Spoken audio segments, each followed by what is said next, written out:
കൂട്ടുകാരെ, എല്ലാവർക്കും നിജോസ് വേൾഡിൻ്റെ പുതിയൊരു വീഡിയോയിലേക്ക് സ്വാഗതം. എല്ലാവരും സുഖമായിട്ടിരിക്കുന്നെന്ന് വിശ്വസിക്കുന്നു. ഞങ്ങളിവിടെ സുഖമായിട്ടിരിക്കുകയാണ്. അപ്പോൾ എല്ലാവരും സന്തോഷത്തോടെയും ആരോഗ്യത്തോടെയും ഒക്കെ ഇരിക്കുക കേട്ടോ. അപ്പോൾ ഇന്നത്തെ വീഡിയോയിലാണ് സംസാരിക്കുന്നത് പ്രഗ്നൻസി ട്രൈ ചെയ്യുന്ന സ്ത്രീകൾ ചിക്കൻ കഴിക്കാമോ എന്നുള്ള വിഷയത്തെ പറ്റിയിട്ടാണ്. ചിക്കൻ നല്ലൊരു മാംസാഹാരമാണ്. നമ്മൾ ചിക്കൻ കഴിക്കുന്നതിലൂടെ ഒരുപാട് ബെനിഫിറ്റുകൾ അത് കഴിക്കുന്ന ഒരാൾക്ക് കിട്ടുന്നുണ്ട്.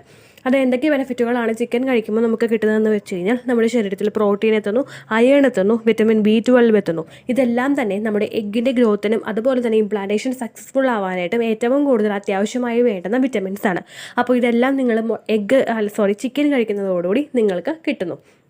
ഇനി സാധാരണ എല്ലാവരും ചോദിക്കുന്ന കാര്യങ്ങളുണ്ട്.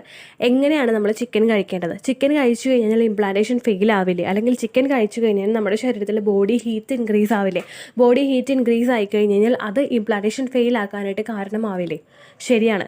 ചിക്കൻ കഴിച്ചു കഴിഞ്ഞാൽ ബോഡി ഹീറ്റ് കൂടും. ബോഡി ഹീറ്റ് നമ്മുടെ ശരീരത്തിൽ കൂടിക്കഴിഞ്ഞ് കഴിഞ്ഞാൽ ഈ ബോഡി ഹീറ്റ് കൂടുന്നതോടൊപ്പം നമ്മുടെ ഇംപ്ലാന്റേഷനും ഫെയിൽ ആകാനായിട്ട് ചാൻസ് ഉണ്ട്. അപ്പോൾ ഇനി ചിക്കൻ എങ്ങനെയാണ് കഴിക്കുന്നതെന്ന് നമുക്ക് നോക്കാം. ചിക്കൻ കഴിക്കുന്നത് നമ്മൾ കൂടുതലായിട്ട് നമ്മുടെ ശരീരത്തിൽ ഹീറ്റ് കൂടുന്നത് കൊണ്ട് തന്നെ നമ്മൾ ചിക്കൻ എന്തോരമാണോ കഴിക്കുന്നത് അതിനനുസരിച്ചിട്ട് നമ്മൾ ധാരാളം വെള്ളം കുടിക്കുക. നമ്മൾ നോർമലി വെള്ളം കുടിക്കുന്നതിനേക്കാളും ഇരട്ടിയായിട്ട് ചിക്കൻ കഴിക്കുന്ന ദിവസങ്ങളിൽ നിങ്ങൾ വെള്ളം കുടിക്കുക. അപ്പോൾ ആ വെള്ളം കൂടി നമ്മുടെ ആ ഒരു ബാലൻസ് ആയിട്ട് പോയി കഴിഞ്ഞ് കഴിഞ്ഞാൽ ചിക്കൻ കഴിക്കുമ്പോൾ നമ്മുടെ ശരീരത്തിൽ കിട്ടുന്ന ആ ഒരു ഹീറ്റിനോടൊപ്പം തന്നെ നമ്മുടെ ശരീരത്തിൽ വെള്ളവും ഉണ്ടെങ്കിൽ ആ ഒരു ബുദ്ധിമുട്ട് നമുക്ക് കുറവായിരിക്കും. ആ ഹീറ്റ് കൂടുക എന്നുള്ളൊരു ബുദ്ധിമുട്ട് നമുക്ക് ഉണ്ടാവില്ല. അതുപോലെ തന്നെ നമ്മളിപ്പോൾ ചിക്കൻ ആഴ്ചയിൽ 1-2 ദിവസമൊക്കെ ചിക്കൻ കഴിക്കുന്നതോട് യാതൊരു തരത്തിലുള്ള പ്രശ്നങ്ങളും ഇല്ല. നമുക്ക് ഇത്തരത്തിലുള്ള വിറ്റമിൻസ് ഒക്കെ നമ്മുടെ ശരീരത്തിൽ കിട്ടുകയും ചെയ്യും.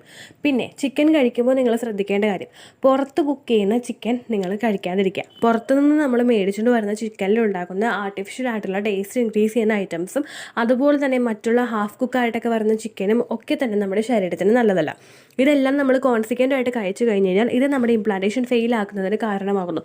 ജസ്റ്റ് ബോഡി ഹീറ്റ് ഇൻക്രീസ് ചെയ്യുന്നത് മാത്രമല്ല മറ്റ് ആർട്ടിഫിഷ്യൽ ആയിട്ടുള്ള ടേസ്റ്റ് കിട്ടുന്ന സാധനങ്ങളൊക്കെ ഇതിനകത്ത് അവൈലബിൾ അടങ്ങിയിട്ടുണ്ടാകുമ്പോഴേക്കും ഇതുമൂലം നമ്മുടെ ശരീരത്തിൽ ഒരുപാട് കെമിക്കൽസ് അടിഞ്ഞു കൂടുന്നു.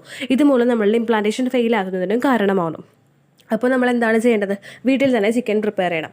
നമ്മൾ വീട്ടിൽ ചിക്കൻ പ്രിപ്പയർ ചെയ്യുമ്പോൾ അതിലോട്ട് കുറേ മസാല നമ്മൾ കടയിൽ നിന്ന് മേടിച്ചത് ഇട്ടിട്ട് നമ്മൾ ചിക്കൻ പ്രിപ്പയർ ചെയ്ത് കഴിഞ്ഞാൽ അതിലും ആ തരത്തിലുള്ള ബുദ്ധിമുട്ടുകൾ നമുക്ക് ഉണ്ടാക്കും.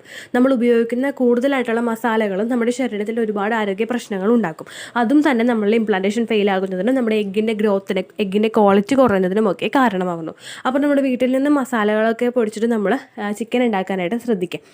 ഇപ്പോൾ മല്ലിപ്പൊടി ആയിരിക്കും നമ്മൾ ഉപയോഗിക്കുന്നത്. ആ ഒരു മല്ലിപ്പൊടി നമ്മൾ മല്ലി വാങ്ങിച്ചിട്ട് പൊടിച്ച് ഉപയോഗിച്ച് വെക്കുക. അതല്ലെങ്കിൽ നമ്മളിപ്പോൾ പാക്കറ്റ് ആയിട്ടുള്ള മസാലകൾ ചിക്കൻ മസാലകളൊക്കെ ഉപയോഗിക്കുന്നുണ്ടെങ്കിൽ അതെല്ലാം നമ്മൾ അവോയ്ഡ് ചെയ്യുക. ഗരം മസാലകളൊക്കെ നമ്മൾ വീട്ടിൽ തന്നെ പൊടിച്ചിട്ട് നമ്മൾ ഉപയോഗിക്കാനായിട്ട് ശ്രദ്ധിക്കുക കേട്ടോ. അതല്ലെങ്കിൽ നിങ്ങൾ വീട്ടിൽ നിന്ന് പൊടിച്ചിട്ട് ഉപയോഗിക്കുന്നില്ലെങ്കിൽ ഒരുപാട് മസാലകളിട്ട് നമ്മൾ ചിക്കൻ കറി വെക്കുന്നത് കുറയ്ക്കുക. മുളക് പൊടിയാണെങ്കിലും മസാലപ്പൊടിയാണെങ്കിലും കുറച്ച് നമ്മൾ ഇട്ടിട്ട് കഴിക്കാനായിട്ട് ശ്രദ്ധിക്കുക കേട്ടോ. ആ ഒരു രീതിക്ക് നമ്മൾ പ്രിപ്പയർ ചെയ്ത് കഴിച്ചു കഴിഞ്ഞാൽ ഒരിക്കലും അതൊരു ബുദ്ധിമുട്ട് ഉണ്ടാക്കില്ല. പിന്നെ ചിക്കൻ രാത്രി കഴിക്കുന്നത് നമ്മളൊന്ന് കുറയ്ക്കുക. ചിക്കൻ രാത്രി കഴിക്കുന്നത് കുറയ്ക്കാനായിട്ട് പറയുന്നത് ചിലവരിൽ ചിക്കനിലെ ഡൈജഷന് കുറച്ച് ബുദ്ധിമുട്ടുണ്ടാകും. ദഹിക്കാതെ അങ്ങനെ കിടക്കുന്നതായിട്ട് നമുക്ക് തോന്നും. അപ്പോൾ ഈ ഒരു ഡൈജഷൻ നമുക്ക് സ്ലോ ആയിട്ട് വന്നു കഴിഞ്ഞാൽ ആ ഡൈജഷൻ സ്ലോ ആകും തോറും നമ്മുടെ ശരീരത്തിൽ മറ്റുള്ള മിനറൽസ് അബ്സോർബ് ചെയ്യുന്നതിൻ്റെ പ്രവർത്തനം ഒന്ന് കുറയുന്നു. മറ്റുള്ള വിറ്റമിൻസും മറ്റുള്ള മിനറൽസും നമ്മുടെ ശരീരത്തിലോട്ടുള്ള അബ്സോർപ്ഷൻ കുറയുന്നതിൻ്റെ ഭാഗമായിട്ട് അപ്പോൾ നമ്മുടെ ആ ഒരു ഗ്രോയിങ് സ്റ്റേജിൽ നമുക്ക് വേണ്ടുന്ന വിറ്റമിൻസ് വേണ്ടുന്ന സമയത്ത് നമുക്ക് കിട്ടാതെ വരും. നമ്മുടെ ശരീരത്തിൽ അതുണ്ടെങ്കിലും നമ്മുടെ ശരീരത്തിന് അത് ആഗിരണം ചെയ്ത് മറ്റുള്ള വേണ്ടുന്ന ശരീരഭാഗങ്ങൾക്ക് കൊടുക്കാനായിട്ട് സാധിക്കാതെ വരും. അത് അവോയ്ഡ് ചെയ്യാനായിട്ട് ചിക്കൻ കഴിക്കുമ്പോൾ ഡൈജഷൻ്റെ ഇഷ്യൂസ് ഉള്ളവർ അതിൻ്റെ അളവ് കുറച്ചിട്ടും അതുപോലെ തന്നെ രാത്രി സമയത്ത് കഴിക്കുന്നതും കുറയ്ക്കുക കേട്ടോ. പിന്നെ നമ്മൾ കൂടുതലായിട്ട് ഓയിലിൽ ചിക്കൻ വറുത്തെടുക്കുന്നത് കുറയ്ക്കുക. കൂടുതലായിട്ട് ഓയിൽ നമ്മളിങ്ങനെ ഉപയോഗിച്ച് കഴിഞ്ഞ് കഴിഞ്ഞാൽ അത് നമ്മുടെ ശരീരത്തിൽ ഒരുപാട് ബുദ്ധിമുട്ടുകൾ ഉണ്ടാക്കും. ഈ ഓരോ രീതികളും നമ്മൾ ഫോളോ ചെയ്തിട്ടാണ് ചിക്കൻ കറി വെച്ചിട്ട് നിങ്ങൾ കഴിക്കുന്നതെങ്കിൽ നിങ്ങൾക്ക് കഴിക്കാവുന്നതാണ്. ഒരു കോഴി അങ്ങനെ തന്നെ കഴിക്കുന്ന ആരും ഉണ്ടാവില്ലല്ലോ. നമ്മൾ കഴിക്കുന്നെങ്കിൽ കുറച്ചൊരു മിനിമം ക്വാണ്ടിറ്റി ആയിരിക്കും നമ്മൾ കഴിക്കുന്നത്. ആ ഒരു ക്വാണ്ടിറ്റി നമ്മൾ കഴിക്കുന്നതുകൊണ്ട് ഒരു പ്രശ്നവുമില്ല, മറിച്ച് ഒരുപാട് ബെനിഫിറ്റുകൾ നമുക്ക് കിട്ടുകയും ചെയ്യും. അപ്പോൾ ആ രീതിക്ക് നിങ്ങൾ മിനിമം യൂസിൽ നിങ്ങൾ ചിക്കൻ ഉപയോഗിക്കുക.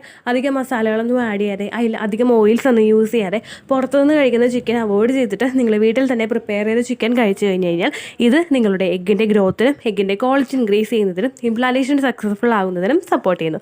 അതെല്ലാം നിങ്ങൾ ഫോളോ ചെയ്യുക. ചിക്കൻ ധാരാളം കഴിച്ചോളൂ കേട്ടോ. അപ്പോൾ ഇത്രയേ ഉള്ളൂ വീഡിയോ. യൂസ്ഫുള്ളായി കാണാമെന്ന് വിശ്വസിക്കുന്നു. യൂസ്ഫുൾ ആയിട്ടുണ്ടെങ്കിൽ മാത്രം ലൈക്ക് ചെയ്യുക, ഫ്രണ്ട്സിനൊക്കെ ഷെയർ ചെയ്ത് കൊടുക്കുക കേട്ടോ. അപ്പോൾ അടുത്തൊരു യൂസ്ഫുൾ വീഡിയോ ആയിട്ട് നമുക്ക് വീണ്ടും കാണാം. ബൈ.